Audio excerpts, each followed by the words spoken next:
자, 안녕하십니까? 이항수 회계사입니다. 저희 이번 강의는 완전한 특강이죠. 저희 아이파 회원님들에게 워낙 민감해서 별도의 특강으로 제가 동영상 강의를 준비했고, 자, 교재는 이미 우리 자료실에 이렇게 파일로 있어요. 그렇죠? 이 동영상 강의는 모르겠어요. 제 취지는 연간 회원이 아니라 듣고 싶으신 분 누구라도 다 무료로 듣게 하는 거예요. 그래서 20페이지에 해당하는 이 원고가 있습니다. 그렇죠? 20페이지에 해당하는 원고가 이미 자료실에 올라가 있습니다. 이 자료를 다운받고 이 수업을 들으셔야 돼요. 그러니까 강의만 들으시는 건 의미가 없어요. 어차피 무료예요. 자료 파일 다운받으셔서 20페이지 이 교재를 일단 다운받고 이 수업을 듣습니다. 이 수업의 내용은 고용증대 기업 세액공제라는 제도의 완벽한 정리입니다. 너무 민감해요. 너무나 많은 말이 있고 너무 많이 모르셔서 힘들어 하시다고 그러네요. 그래서 완벽한 강의를 해드릴 겁니다. 시간은 몇 시간인지 잘 모르겠네요. 지금부터 해서 끝남은 시간입니다. 그렇죠? 뭐 1시간, 2시간에 끝날 수도 있고요. 더 걸릴 수도 있어요. 해보면서 조절하겠습니다. 자, 다 뽑으셨습니까? 이렇게 제가 이거 타이핑하는데 죽는 줄 알았습니다, 여러분. 시작하죠. 고용증대 기업 세액공제 제도는 조세특례제한법 29조의 7입니다. 시행령은 26의 7조입니다. 그래서 법 29의 7조입니다. 자, 이제 법의 해설이 나오죠. 자, 2018년부터 적용을 합니다. 그러니까 2018년에 새로 나온 법이고요. 요 고용증대 세액공제 제도는 여러분 당연히 최저한세 걸립니다. 최저한세는 걸리고 농특세는 과세가 됩니다. 그러니까 20%만큼 농특세 내셔야 돼요. 그러니까 현재 삼총사라고 부르죠. 연구인력개발비 세액공제, 통합투자세액공제, 고용증대세액공제가 삼총사입니다. 자, 그럼이죠. 그럼 제가 먼저 이 교재는 없죠. 그냥 이렇게 제가 이건 그냥 법이에요, 여러분이요. 법이에요.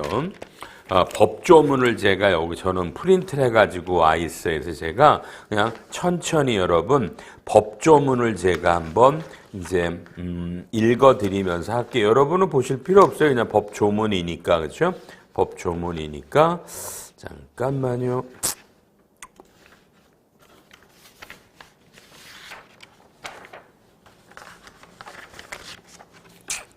자, 법을 제가 출력한 거예요. 그래서 여러분 그냥 들으세요. 이거 내용은 이제 교재로 설명할 거니까. 자, 보세요. 법 29조의 7. 고용을 증대시킨 기업에 대한 세액공제. 자, 내국인. 그러니까 내국인이니까 조특법이라 우리나라 거주자와 내국 법인을 말해요. 그러니까 외국 법인은 당연히 안 돼요. 그러니까 우리나라 법인 또는 거주자 개인 사업자들입니다. 2024년 12월 말이 속하는 과세년도까지. 그러니까 이게 2021년 연말에 법이 바뀌었죠. 그래서 2024년까지. 자, 봐요. 이 법은 2018년부터 나와서 현행 조문으로는 일단 2024년까지예요. 뭐 이게 이때 가서 연장될지는 당연히 모르죠. 일단 2021년 12월 28일 조특법이 개정돼서 2024년까지 가요. 2024년까지 그죠? 자, 읽어요. 해당 과세년도에 여러분은 과세년도라는 말 대신에 사업년도가 더 편해요. 자, 해당 사업년도에 대통령령, 시행령으로 정하는 상시 근로자의 수가 직전 사업년도에 상시 근로자의 수보다 증가하면 그렇죠? 상시 근로자가 처음에 나왔으니까 2017 대비 2018년에 상시 근로자가 늘어나면 여러분 요 상시 근로자라는 정의는 이제 시행령에 나온다면서요? 좀 이따 보고요. 상시 근로자가 늘어나면 다음 각 호에 따르는 금액을 더한 금액을, 그러니까 각 호가 1항에 1호가 있고 2호가 있어요. 요 둘을 더한 금액을 해당 과세년도와 해당 과세년도의 종료일로부터 1년, 중소기업과 중견기업은 2년이 되는 날이 속하는 사업연도까지, 그죠? 개인사업자들은 사업소득에서 또는 법인은, 우리나라 법인은 법인세에서 공제합니다. 그러니까 요건이 2018년에 처음 나오니까 2018년에 상시 근로자가 2017년보다 늘어나면 요 금액을, 만약에 여러분이 중소나 중견기업이라면 2018, 19, 2020 요렇게 요 지금 계산하는 요 1호와 2호에 의한 금액을 한 해만 받는 게 아니라 똑같은 금액을 19년, 20년 이렇게 중소, 중견기업은 3년간 동일한 금액을 하니까 사람이 늘어나면 늘어난 금액을 하나, 둘, 셋, 그러니까 어마어마한 공제잖아요. 그죠? 그 다음에 중소, 중견기업이 아닌 대기업은 2년만 공제가 된다. 2년만 공제가. 그러니까 1년만 공제되는 게 아니라 2년, 3년의 혜택이 있다. 그럼 1호는 청년 정규직, 장애인, 60세 이상인 근로자 등 상시 근로자죠. 그래서 이 사람들을 우리는 청년 등 상시 근로자. 그러니까 요 등이 그죠? 장애인하고 60세가 들어간 건 뭐 2년 됐는데 그냥 처음에는 60세가 아니라 청년하고 장애인만이었다가 그죠? 2년 지나서 60세가 들어왔었습니다. 어쨌든 자, 그래서 이런 걸 청년 등이고요. 청년 등의 상시 근로자가 전년도 대비 증가한 인원수가 있으면 그죠? 근데 그 가로 안에 증가한 인원수가 증가한 상시 근로자의 인원수를 한도로 한다라는 이 가로 안에 한도가 있어요. 자, 볼게요. 400만 원, 중견은 800만 원, 중소기업은 1100만 원. 중소기업이 수도권 박은 1200만 원. 다만 2021년 12월 말이 속하는 연도부터 2022년 요 2년간의 기간 중에 수도권 밖의 지역에서 증가한 청년 등에 대해서는 그쵸? 요거는 대기업은 500만 원, 중견기업은 900만 원, 그다음에 중소기업은 1300만 원을 곱한 금액으로 한다. 이렇게 돼 있네요. 그러니까 청년 등이 전년도 대비 늘어난 상시 근로자에 대해서 곱하기를 때리는데 회사는 여러분 중소기업과 중견기업과 이렇게 대기업으로 갈라지고요. 전부 다 뭐라고 돼 있어요? 요게 수도권 아니냐 수도권 밖이냐로 갈라져요. 전부 다 이렇게 두 가지가 이렇게 똑같이 이렇게 갈라져서 원래 금액과 달리 올해 2021년과 2022년에 한해서 요 2년간은 요 공제하는 금액이 조금 늘어나요. 늘어나는 건 요 수도권 밖에 대해서 과거 규정보다 100만 원이 더 늘어나죠. 그러니까 여러분이 지금 이걸 그냥 여러분이 2021년이라고 보고 올해 거를 따지시려면 작년에 2020년 근데 2021년에 상시 근로자가 2020년보다 늘어났다. 늘어나면 늘어나는 게 이제 청년 등이 나오고 좀 이따가 바로 청년 등 외 상시 근로자라고 나올 거니까 그러니까 상시 근로자를 청년 등과 청년 외로 구분해야 되는 거예요. 요렇게 좀 이따 할게요. 천천히 해드릴 거예요. 이 수업은요. 여러분에게. 자, 그러면 얼마냐 금액이 그냥 여러분이 늘었다. 제일 쉽게 하려면 자 올해 2020년이 상시 근로자가 여러분 얼마였다? 그냥 뭐 20이라 그럴까요? 20이에요. 청년 등이 6명이고 청년 등이 아닌 분이 14명이라 그럴게요. 근데 2021년에는 청년이 10명이고 청년이 아닌 분이 20명이다. 그러면 상시 근로자가 20명인데 30명이면 늘었잖아요. 그러니까 대전제가 상시 근로자가 늘어야 돼요. 늘어야 돼요. 늘어나면 늘어난 금액에 대해서 만약에 지금 청년은 몇 명이 늘었어요? 4명이 늘었고요. 청년 외는요 6명이 늘었죠. 그럼 여러분이 어디냐? 중소냐 중견이냐 대냐 또 여러분이 수도권 안에서 늘었냐 밖에서 늘었냐를 따지는 거죠. 그럼 여러분이 수도권 아니면 중소기업은 얼마예요? 1100이고요.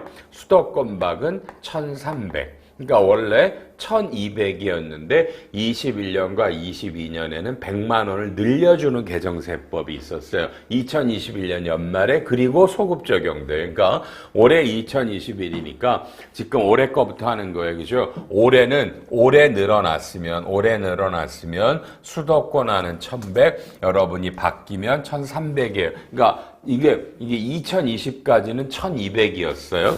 그다음에 중견기업은요, 수도권 안은요, 중견기업은, 수도권 안은 원래 얼마였냐? 수도권 안은 이게 얼마냐? 원래가, 그쵸?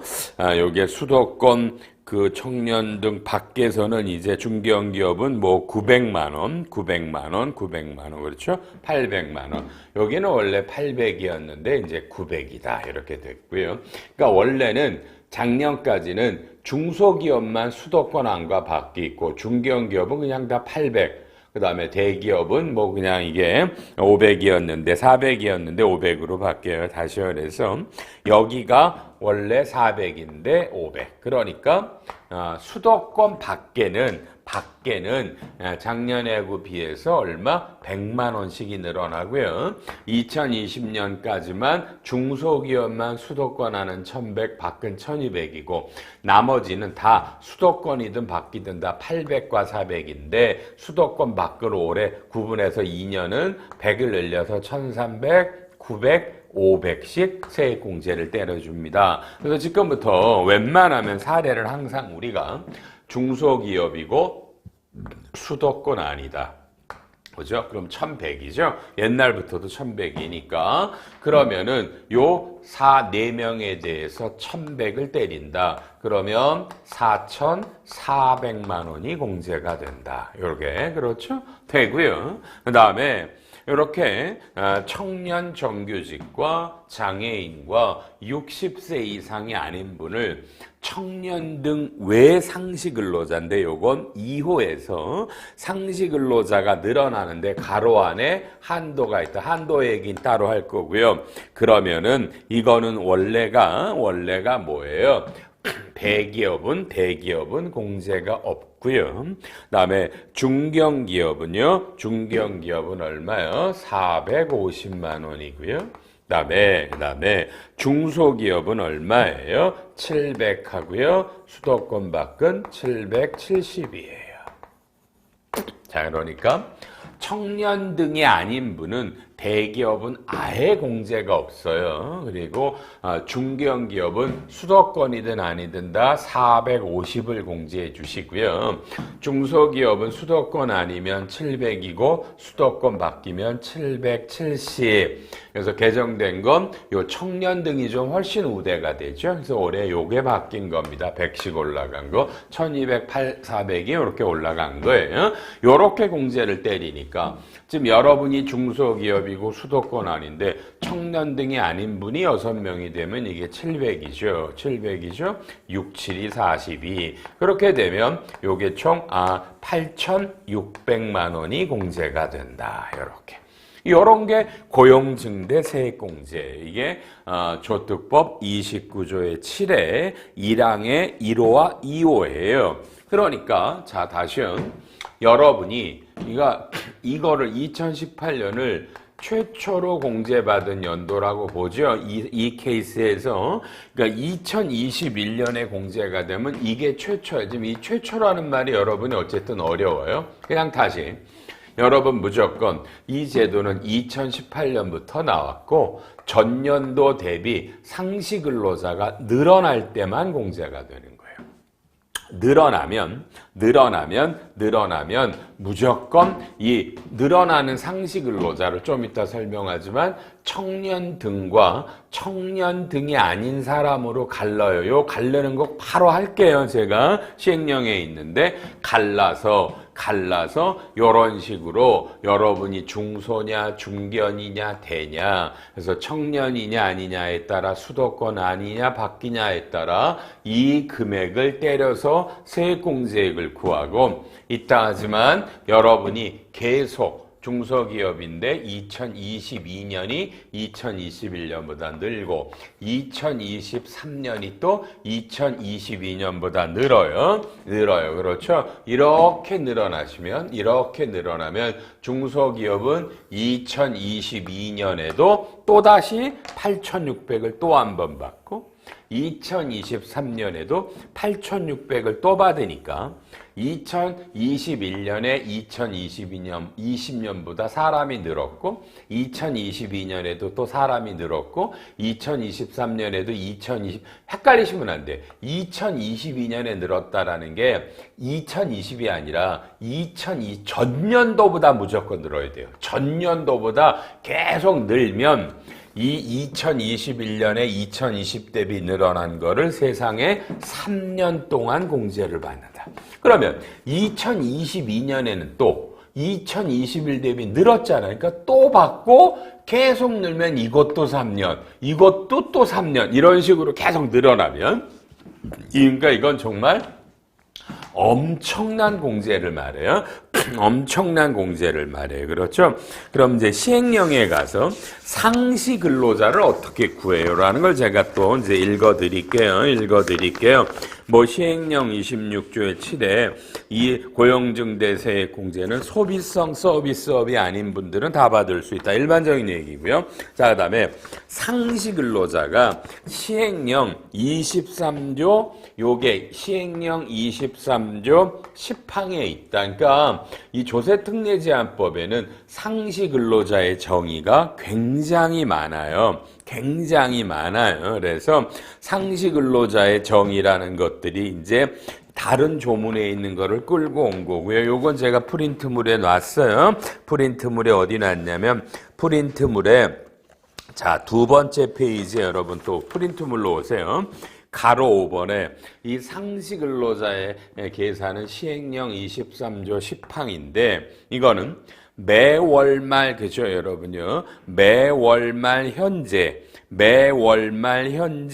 어떻게 돼요? 이 상시 근로자의 합계를 구해서 10둘로 나누는 거고 소수점 두 자리 미만은 절사를 해요. 그러니까 여러분 회사에서 자 근무하는 분들이 자 봐요. 1월 말부터 12월 말까지 12달이 있잖아요. 그러면 1월 말에 근무하는 분들 12월 말에 그럼 12달이 나오죠? 이 사람 수를 다 더해 주세요. 이 더해 가지고 이걸 10둘로 나누는 게 요게 상시 근로자예요. 근데 이걸 소수점 두 자리까지 뭐 좀 누구 몇 명점 몇몇몇 이렇게 되면 자르세요. 그냥 반올림하지 말고 몇 점 몇몇 소수점 두 자리까지예요. 그러니까 그냥 귀찮으니까 제가 이렇게 끊었지. 원래는 소수점 두 자리에서 반올림하지 말고 절사합니다. 이렇게 1월 말, 2월 말, 3월 말에 쭉 12달의 인원수를 더해서 12로 나눈 겁니다. 두 자리, 소수점 두 자리 미만 절사하고요. 그 다음에 이걸 또 좀 전에 구한 이 사람들 중에 청년등, 청년 그다음에 장애인 60세 이상을 또 12달을 더해서 11로 나름 이게 청년등 상시근로자 수에 그래서 여러분은 전체 상시근로자 수를 더하고 청년등을 더해서 여기서 빼면 요게 청년등 외 상시근로자 수가 나오는 거예요. 그러니까 두 개만 구하시면 되는데 결코 쉽지 않겠죠? 그죠? 뭐 급여대장에서 월급 받는 사람을 도와주지만 요 청년등을 아직도 지금 청년의 정의를 얘기 안 했잖아요. 요거를 가르는 게 요게 어려운 거예요. 상시근로자에 뭐 매월 월급 받는 사람들을 12달 도와주시면 되는데 다만 자 가요. 3번 창업 등의 경우에는 요 조특령 23조 13항이에요. 여기 13항에 보면 뭐라고 나와요? 자, 회계사님 2028년에 창업했으면 2017년이 없죠. 그냥 무조건 없으면 0이니까 창업해서 매월 사람 뽑았죠. 전체가 다 되는 거예요. 이거 어마어마한 거예요. 창업하면 100명을 창업했는데 100명이다. 그럼 100명에 여러분 1100이면 얼마야? 1100이면 10억, 11억이에요. 11억. 그러니까 창업을 하면은 요거는 그냥 0입니다. 무조건 다 되고요. 그럼 반대말로 해볼까요? 올해 여러분이 폐업을 했다. 그럼 사람이 없죠. 이러면 좀 이따 나오는 이건 어쩔 수 없어요. 추징의 대상이 됩니다. 그러니까 이게 무조건 공제만 되는 게 아니라 뭐다 여러분 이게 추징도 돼요. 추징도 돼요. 추징 얘기도 좀 이따 해요. 어려우니까. 그다음에요. 4. 월말 입사자, 퇴사자는 들어가요. 이게 월말이니까 봐요.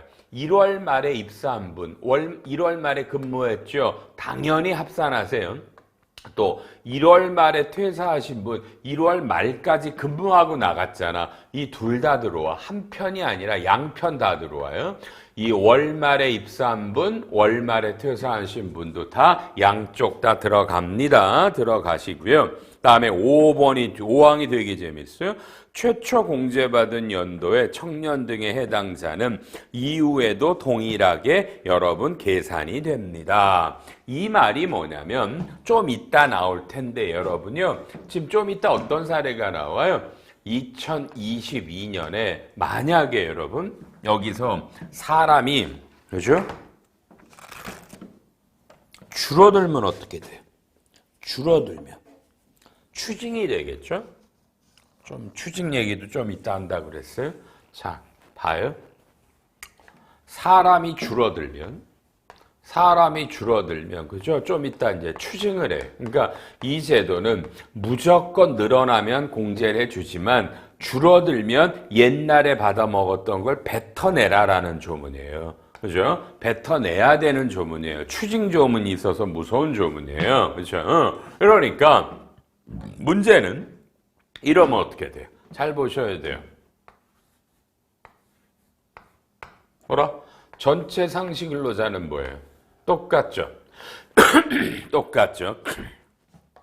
이게 뭐 전제를 그냥 간 거야. 근데 이게 사람이 왜 그러냐면 자, 작년에는 청년의 나이가 만 29세거든요. 작년에는 여러분 청년에 해당된 사람이 올해는 30세가 넘었으면 청년이 아닐 수 있죠. 그럼 어떻게 돼요? 작년에는 만 29살이었어요. 계산할 때 청년에 들어갔는데 올해는 30살이 넘어가니까 청년 외로 들어와요. 그럼 어떻게 돼요? 사람은 변동이 없는데 이렇게 되면 청년이 줄은 걸로 보이죠. 이러면 물론 요거는 똑같으니까 그렇지만 만약에 요게 그죠? 29명이다. 그러면 청년이 그러니까 실제로는요. 청년이 줄은 게 아니라 청년에 해당하는 사람이 나이가 30살이 넘어서 일로 왔고 실제로는 청년 외가 하나 줄은 건데 청년이 준 것처럼 나오죠. 그러면 이게 추징을 돼요. 좀 이따 한다니까요. 청년이 줄어들면 추징이고 청년 외가 줄어들면 추징을 안 당해요. 상시근로자 다 있다 하고. 그래서 법에도 유권 해석에도 뭐라고 돼요? 그러니까 여러분이 처음에 계산할 때 청년이면 내년에는 나이가 30살이 넘어서 청년이 아니어도 올해 처음 계산할 때 이게 최초예요. 최초 사업연도에 세액공제를 받은 연도에 청년으로 들어갔던 사람은 그 이후에도 나이가 30살이 넘어가도 계속 청년으로 본다라는 겁니다. 이건 중요한 겁니다. 또 계속 반복해 드릴 거예요. 6번 상시근로자는 근로기준법에 따라 근로계약을 체결한 내국인 근로자입니다. 이분들은 절대 여러분 외국인은 안 돼요. 외국인 근로자 안 됩니다. 우리나라 법인만 되고 외국인 근로자 안 돼요. 우리나라 근로자고요. 다음은 제외예요. 근로계약이 1년 미만인 분, 다음에 단시간 근로자, 우리 임원들 있죠? 임원들은 이 근로자에 해당하지 않습니다. 다음에 해당 기업의 최대 주주와 그 배우자, 주식이 제일 많은 사람, 개인 사업자는 대표자와 배우자 안 되고요.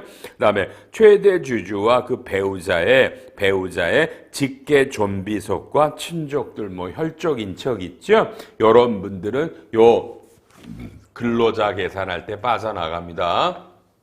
주식이 제일 많은 분들, 사장님 아들이 들어왔다, 며느리가 들어왔다, 배우자가 안 됩니다. 그러니까 이런 분을 뺀 나머지 분들이 상시근로자입니다. 절대 요 기준에 맞춰 주시고요. 이제 7번 드디어 나오죠. 요 청년 등이라는 게 그죠? 상시근로자의 청년과 장애인과 60세 이상인데 요 청년이 만 29세 이하예요. 그러니까 회사에 들어와서 처음 근로계약을 맺을 때 만 29세 이하입니다. 근데 이게 군 복무 기간을 뺀 거예요. 자, 일로 와서 보세요. 여러분의 나이가 지금 딱 계약을 할 때, 그죠? 몇 살이었어요? 보니까. 자, 31살, 31살에, 그 다음에 몇 개월, 5개월이 됐어요. 근로 계약을 체결할 때. 근데, 이 사람이 근로를 하면서 군복무를 했을 텐데, 그 전에 군복무 기간이 여러분 19개월이에요.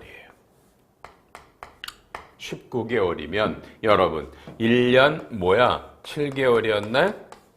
그러면 여기서 1년 7개월을 빼야 된다. 그러니까 내가 우리나라 나이로 만으로 몇 살 몇 개월인데 군 복무 기간을 빼요. 이게 만 29세 이하다. 그죠? 29세 이하다. 이러면 여러분 이게 청년이에요. 이게 청년입니다. 아셨죠? 그러니까 반드시 군 복무 기간을 빼는데 최장 6년까지 빠집니다. 하사관 같아서 6년까지 빠지니까 35살 이후에도 청년일 수가 있는 거예요, 여러분. 그러니까 근로계약을 체결하는 날 현재 만 29세 이하다. 30살이 안 된다. 그렇죠? 이하라는 말 조심해 주셔서 그게 군복무 기간을 빼니까 요 상시 근로자를 구하는 건 별로 어렵지 않아요. 근데 다만 급여 대장도 조심할 게 월말에 있는 사람들로 12달을 때리니까 그 달에 퇴사한 사람 이런 건 빼야 되겠죠. 그 달에 입사한 사람은 들어가면 되니까 그 달에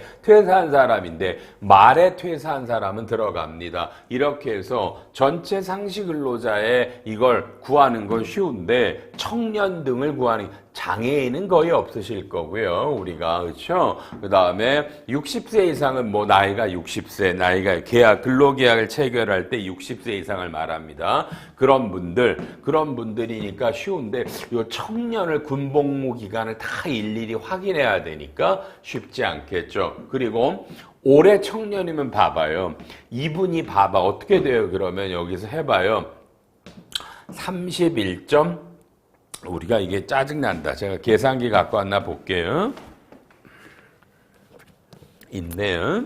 자, 12달로 따지면 말이에요. 31살에 12달에 5살이면 이게 377인데 여기서 그죠? 뭘 빼요? 19개월을 빼요. 19를 빼봐요. 19를 빼요. 그럼 이게 358이면 1년에 요게 12달이잖아요. 12달로 나누면 이게 29점이죠. 뭐 이렇게 나오네요. 그러니까 이게 지금 만 30이 안 됐잖아요. 그러니까 이 사람이 올해 우리 회사에 들어왔으면 청년이에요. 그렇죠? 청년이에요. 근데 쉽게 생각해봐요. 이 사람이 근로계약을 체결할 때는 청년인데 내년에는 당연히 30세 넘었잖아요.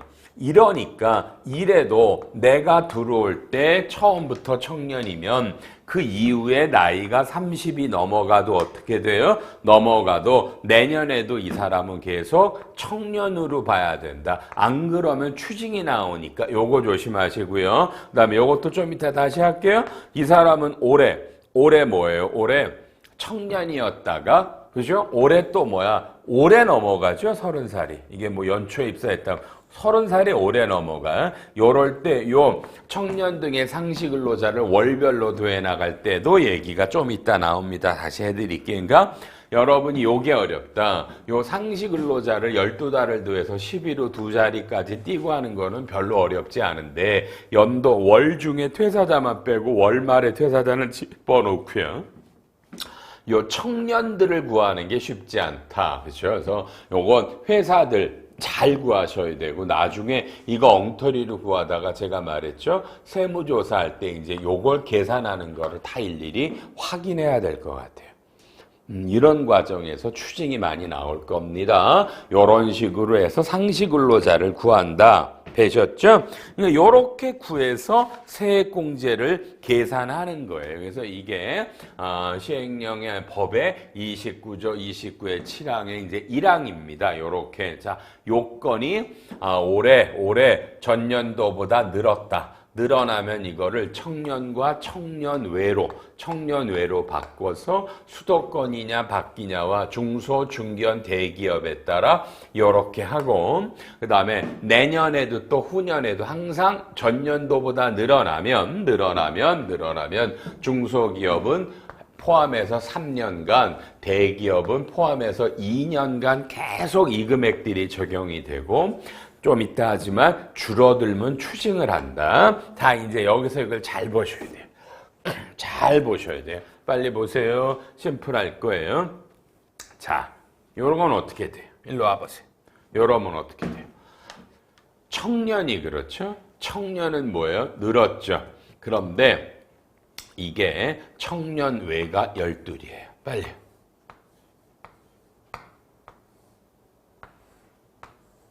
(10초) 고민하세요. 고민하세요.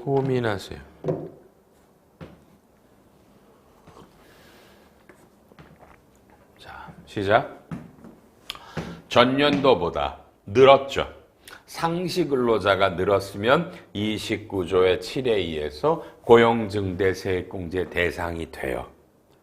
오로지 전년도보다 늘면 돼요. 상시 근로자 전체 합계가. 그런데 해보니까 그렇죠? 다시 왼쪽에다 쓸게요. 봐요. 전년도보다 증가했을 때 케이스가 세 가지가 있죠. 뭐다? 자, 봐요. 청년이 있고 청년외가 있어요. 1번 둘 다 늘었다. 이래도 전체가 늘었겠고요. 2번 청년은 늘었는데 청년외는 줄었다. 그래도 토탈이 합계가 플러스면 는 거죠. 상시 근로자는요. 그다음에 3번 청년은 감소했지만 청년외가 늘었다. 근데 토탈로는 이게 늘었다. 그럼 이게 다 늘었죠. 그러니까 이게 전년도 대비 여러분 상시 근로자가 는다는 거는요. 세 가지예요. 청년도 늘었다. 청년외도 늘었다. 청년은 늘었다. 청년외는 줄었다. 그러나 합하면 늘어난 거다. 그러니까 청년이 는 게 청년외가 감소한 것보다 더 많다. 청년은 줄었다. 청년외는 늘었다. 그러나 청년외가 는 게 청년보다 더 크다. 다 늘었죠. 이러면 요 세 가지가 전부 다 고용증대세액공제란 말이에요. 고용증대세액공제인데 이게 제일 쉬워요. 이거에 따라 그냥 중소기업이고 수도권이면 1100이고 이놈은 700을 때리면 되는데 문제는 요렇게 하나가 플러스고 하나가 여러분 마이너스일 때 지금 이거죠?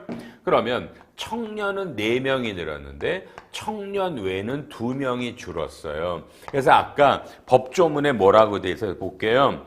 29조 7항 1항 1호에 청년 등 상시 근로자의 증가한 인원수에 이 금액을 때리는데 가로 증가한 상시 근로자의 인원수를 한도로 한다. 그러니까 청년은 총 4명이 늘었지만 상시 근로자가 전체로 는 거는 2명이니까 그죠?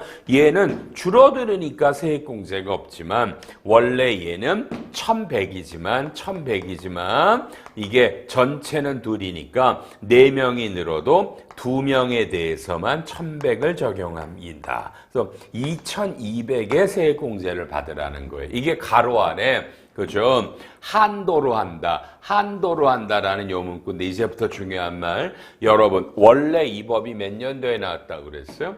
2018년에 나왔는데 그때는 가로 안에 증가한 상시 근로자의 인원수를 한도로 한다라는 말이 여러분 2018, 19에는 없었어요. 요게 2019년 연말에 개정이 되면서 요 한도로 한다라는 규정이 추가됐고요. 부칙에 따라 이거는 2024년도부터 적용한다고 되어 있어요. 그러나 우리는 상식적으로 청년은 늘었지만 청년회가 줄면 사람이 는 건 둘이 는 거니까 2200이다라고 이렇게 해석을 했는데 지금 와서 보니까 법은 그냥 법이다. 그래서 법에는 그냥 그 당시에 2018과 19는 이 한도로 한다라는 규정이 없으니까 청년회는 줄어들었으니까 없지만 청년은 4명이 늘어나면 4명의 1100이다. 그래서 여러분 얼마? 4400이 맞다라는 해석이 아니라 주장이 나왔어요. 이 뒤에 써 있어요. 여러분 이 주장 맞는 것 같아요. 지금 무지하게 많은 기업들이 처음에 2200을 받아먹고 옛날에 한도로 한다라는 조문은 2020년부터잖아. 그렇더라면 2018과 19에 늘어날 때는 4,400이네 2,200 더 달라고 경정들 들어가는데 이게 환급되고 있다 그러네요. 환급된대요. 맞는 말 같아요. 그리고 이게 이미 세무사회에서 세무사님들에게 전부 다 통지가 갔어요. 이거 경정으로 환급받아라. 이게 지금 난리가 나는 모양인데 여러분도 반드시 이 경우에 경정청구를 들어가셔야 돼요. 일로 오세요. 지금 이 문제는 봐요. 2018년에 2017년보다 상시 전체 토탈로는 늘었어요.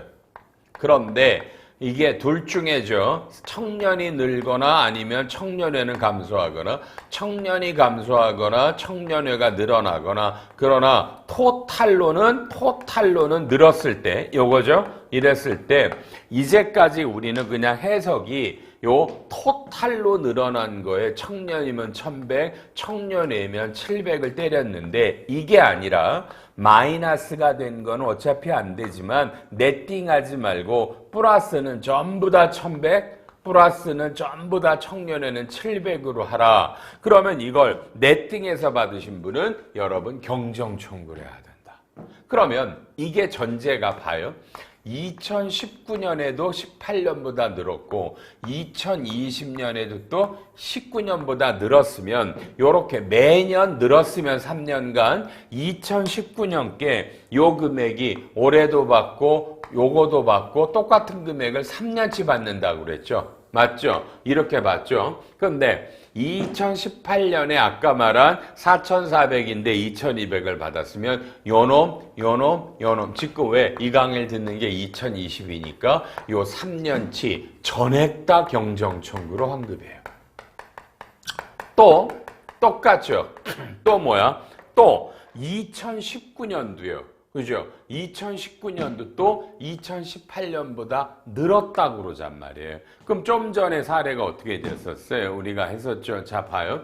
2021년에 아까 요 칠판 왼쪽이요. 청년이 12이었죠? 10하고 뭐야? 12이었나요? 12. 요렇게 해서 22이었어요. 전년도보다 해서 일단 전년도가 청년이 6이었고 여기가 뭐야? 몇이었어요? 14였죠?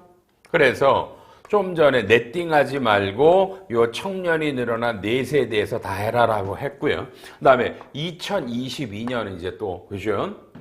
이게 18이라고 그랬으니까 처음에 참 그죠? 요게 17이고 요게 18년이고 요게 19년인데 19년에도 또 뭐예요? 전체는 늘었어요. 전체는 늘었는데 그죠? 이번에는 또 어떻게 돼요? 이번에는요. 요 청년 외가 요게 13이라고 그러고 여기가 9이라고 그럴게요. 이게 9이 아닌가요? 요건요? 그렇죠? 요건 또 아니죠. 요게 뭐시라고 그럴까? 15라고 그러면 9가 되겠네요. 그럼 여기도 또 뭐야? 2019년에도요. 2018년보다 늘었잖아요. 늘으니까 요건 이따 추징이에요. 추징은 제가 이따 얘기할 거니까 일단 그러면 2019년에도 어떻게 돼요? 청년은 하나가 줄었고요. 청년 외에는 셋이 늘었지만 토탈로는 둘이 늘었으니까 원래 일반적으로는 그냥 요 둘이 청년회가 셋이지만 둘에다가 700을 때렸는데 이건 안 되고 추징은 있다 얘기하지만 셋이니까 700이니까 얼마야? 이가 700만 원을 2명으로 했으니까 3명이다. 그럼 이것도 경정이란 말이에요. 그런데 또 이게 2020년도 또 전체가 늘었다 그러면 이것도 19, 20년, 19년 분도 2년이 경정이죠. 그러면 하나, 둘, 셋, 넷, 다섯 잘하면 5개년도 경정이 들어가실 수 있어요. 전제는 전부 다 사람이 늘었다. 근데 늘어나는데 한쪽은 플러스고 한쪽이 마이너스인데 전체는 늘었다. 이렇게 되면 추징은 있다 얘기하고 늘어난 거에 대해서 혹시 네팅 한도로 하셨더라면 이렇게 지금 경정에서 지금 수도 없이 여러분 2018년과 19년께 지금 경정이 들어오고 있답니다. 난리가 난 모양인데 일선세무서들에서요. 경정이 무지하게 들어오니까 이건 여러분 어떤 불이익도 없을 것 같아요. 이건 기재부가 법을 만들 때 법의 일부에 에러가 난 거죠. 그래서 긴급하게 한도를 넣었는데 문제가 안 생길 줄 알았는데 우리나라 사람 독하거든요. 문제가 야기됐고 수없이 많은 경정이고 어마어마한 세금이 환급되고 있는 것 같습니다. 지금 우리가 추징을 안 하고, 그죠? 추징을 안 하고 29조의 7항의 1항만 대한 거죠. 이게 상시 근로자 수가 어떻게 구하고 어떤 거다. 청년과 청년회로 갈라서 늘어났을 때 이런 금액을 중소중견은 3년, 대기업은 1년, 2년간 공제받는다. 이 얘기를 추징은 여러분 다음 시간에 도움 되시죠? 이렇게 천천히 추징이 어렵습니다. 추징도 제가 해드릴 거니까. 2020년에 이런 추징을 안 한다는 거 그런 것들을 걱정하지 마세요. 이제 겨우 1시간 끝났습니다. 다음 시간에 두 번째 강의에서 뵐게요.